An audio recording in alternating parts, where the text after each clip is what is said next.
So I don't know if you've ever heard this before, but your brain likes to play tricks on you. And the way that it does this is by messing with your thoughts.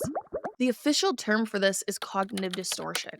And the American Psychological Association defines this as faulty or inaccurate thinking, perception, or belief.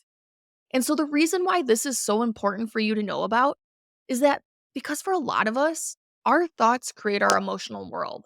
And when your thoughts are all sorts of jacked up, your emotions are going to be all over the place too.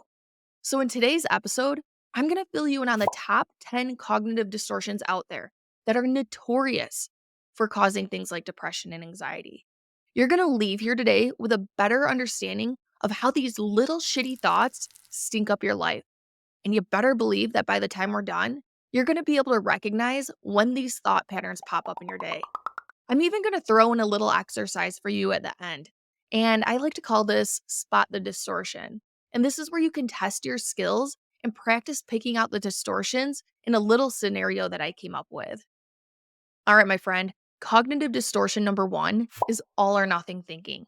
And this is when we view the world in extremes and we're not able to find the middle ground. And you've probably heard of this before. Another term for it is black and white thinking. And so people who struggle with this tend to view life as being all good or all bad. And a lot of time, this goes hand in hand with perfectionism, right? We're either successes or we're failures. We're winners or we're losers. And then don't forget, if you're not first, you're last, right? We view ourselves, other people, and the situations we're in absolute terms. And it's this type of thinking that leads us to feeling like shit in life. We become afraid to make mistakes. We avoid trying new things. And instead of embracing challenges, we hide from them. It also trickles into our relationships and leads to us either loving or hating the people around us. Everything just starts to feel like a letdown, and we start to experience feelings like despair, frustration, and maybe even discouragement. So if you struggle with this type of thinking error, try to train yourself to spot it in action and remind yourself that most of life's scenarios likely reside in the middle ground, right? Not everything is this all or nothing game. So I really want you to try to question things and seek a more balanced perspective. And then for my anxious high achievers out there, remember to set some realistic standards for yourself. Not every aspect of your life needs to be an A plus performance, right? If this is what you strive for with everything that you do, you're going to come up short. And this really only sets you up for further disappointment. Now, cognitive distortion number two is overgeneralization. And this is when we make broad, sweeping conclusions based on limited evidence or a single negative event. We essentially take one specific instance and we apply it universally across our lives. And it's the idea that because one thing went wrong, everything is wrong. So let me give you a real life example of how this pops up. Okay. Let's say that you were married and your marriage ended in a divorce, and it was your spouse who asked for the divorce. Someone who struggles with overgeneralization might take this one marriage failure as evidence that they're no good in life. They might believe that they're unlovable and that they'll never find a spouse again in the future.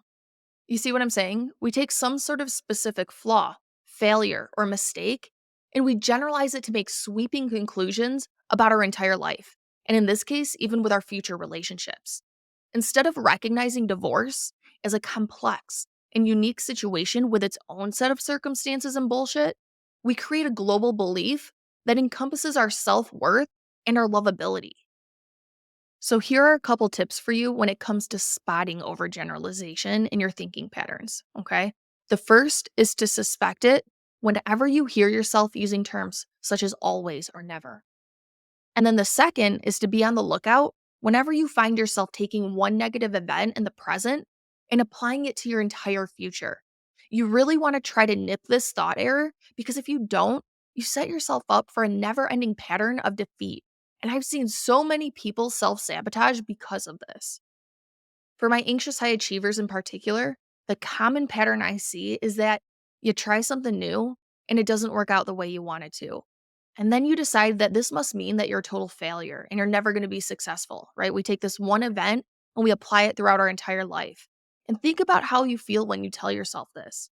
I mean, it's totally defeating and it makes you feel awful. And really, here's the thing, right? If we understand that our thoughts influence our feelings, which in turn affect our actions, why in the world would anyone thinking this willingly put themselves out there? And why in the hell would you try something new? Right? You wouldn't. Very few people want to willingly subject themselves to potential failure.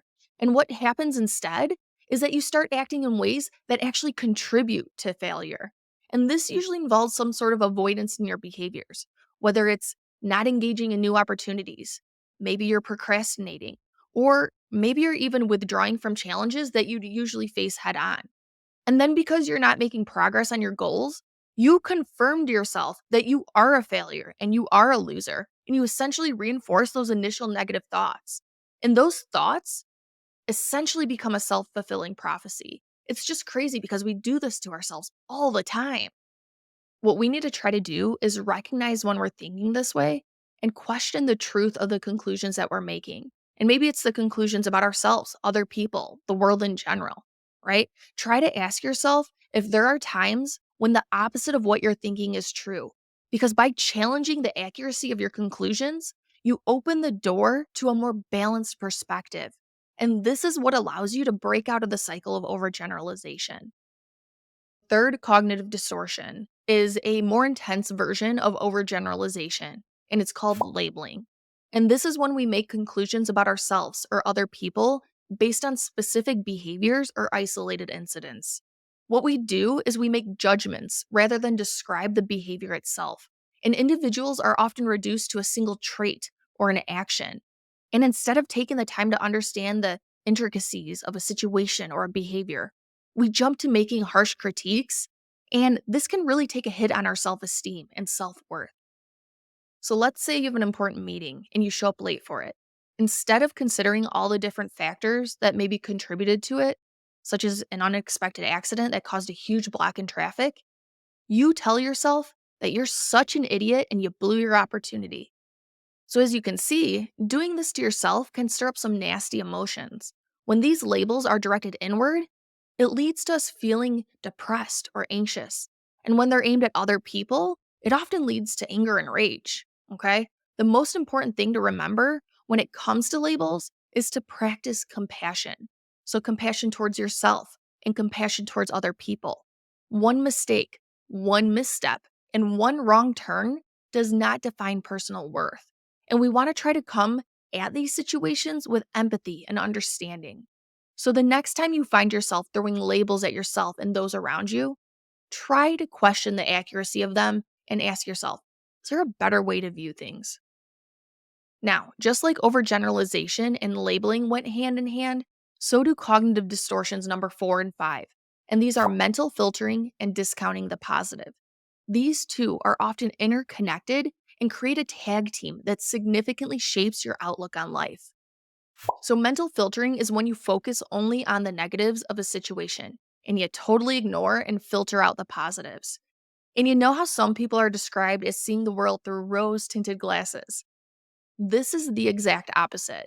Instead, with mental filtering, we're viewing the world through shit tinted glasses, right? Because everything is negative, pessimistic, and full of duty.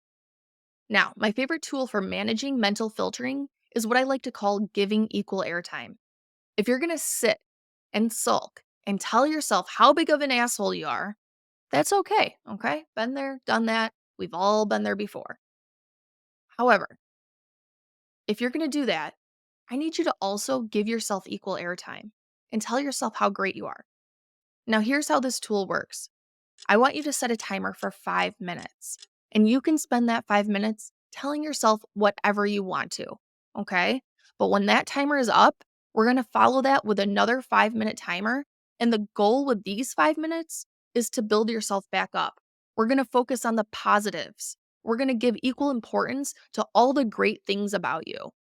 Now, if you try this and you find yourself getting stuck, and you're struggling to see what's great about yourself or what's awesome about the situation you're in, I want you to try to make a small shift in your wording. Instead of asking, what's great about me? Try asking, what could be great about me? Or instead of asking, what's awesome about this situation? Try asking, what could be awesome about this situation? Sometimes this simple change in language becomes the kickstart that people need to refocus and get started and to really get unstuck. Now let's jump over to discounting the positive. And this is when you tell yourself that your positive qualities or your successes don't count, okay? You essentially downplay or you dismiss the positive experiences, achievements, or qualities that you've built up. And even if something good happens, you always find a way to minimize its significance. So, say you received a promotion at work and someone comes up to you and they say, "Congratulations, you did such a great job on your presentation." Examples of discounting the positive would be you telling them that you just got lucky. It's not that big of a deal. You just did what you needed to get done, and that what you did wasn't overly special, and anyone in your shoes would have done the same thing. You see what I'm saying? We have this tendency to deflect praise and downplay our achievements. And for some reason, so many of us have such a hard time just saying thank you and owning the fact that we're a true badass who deserves recognition for our hard work and dedication. My friend, own it. When you minimize your achievements, when you attribute your successes to external factors, and when you downplay how awesome you truly are, you don't ever get the time to just sit and appreciate what makes you unique and what makes you truly special, right? You're too busy coming up with excuses. I just want you to know that sometimes it is okay to just stand in the spotlight and say thank you. When recognition comes your way, you don't need to push it off. You don't need to be embarrassed. You don't need to feel like you don't deserve it. Own it. Now, with this being a longer episode, we're going to hit that pause button and we're going to continue learning about the next 5 cognitive distortions next week, okay? But between now and then, your mission, if you choose to accept, is to try and spot where in your life these thinking errors are popping up. Are there phrases that you're saying to yourself routinely?